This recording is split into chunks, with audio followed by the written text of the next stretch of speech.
Le 20e congrès national du Parti communiste chinois se tiendra à Beijing le 16 octobre prochain. Allez-vous suivre l'événement? Certainement.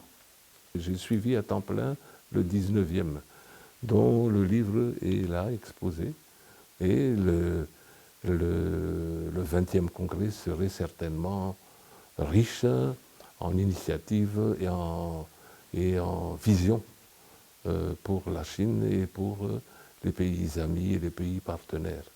Donc on va suivre de près en espérant donc de bénéficier aux résultats de ce 20e congrès. Je sais que vous connaissez très bien la Chine. Avant d'être venu en Chine, vous avez beaucoup de contacts avec la Chine. Donc quel est votre jugement sur son parti dirigeant, le Parti communiste chinois? Comme donc le dit la chanson, bon, s'il n'y avait pas de parti, il n'y aurait pas la nouvelle Chine. Bien, le Parti communiste est un parti très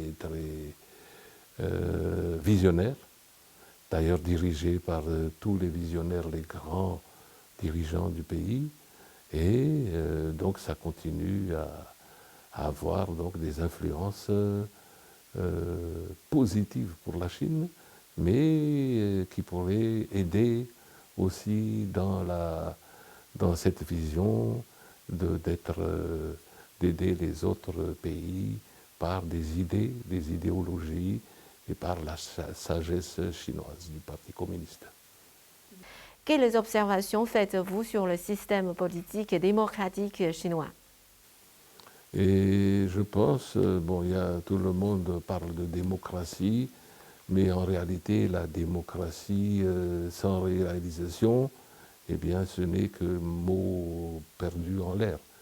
La démocratie chinoise, débutant par la base et allant par étapes, eh bien, arrive à un niveau où ça devient une démocratie qui est réelle et une démocratie qui aide le pays à sortir de la pauvreté.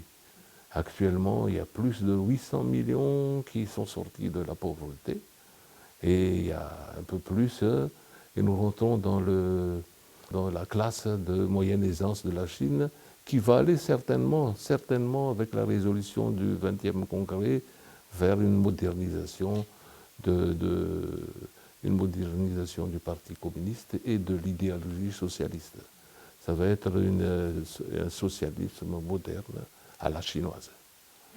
En termes de gouvernance mondiale, la Chine a proposé des programmes tels que l'initiative pour le développement mondial et l'initiative de sécurité mondiale. Selon vous, quelles sont les caractéristiques des initiatives et des propositions avancées par la Chine? La réalité, la Chine a toujours été un pays pacifique, qui n'aime pas trop entrer en guerre avec qui que ce soit.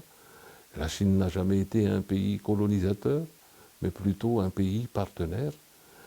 L'histoire de Madagascar, par exemple, fait qu'il y avait déjà des contacts avec la Chine au XIIIe siècle, par des fouilles, etc.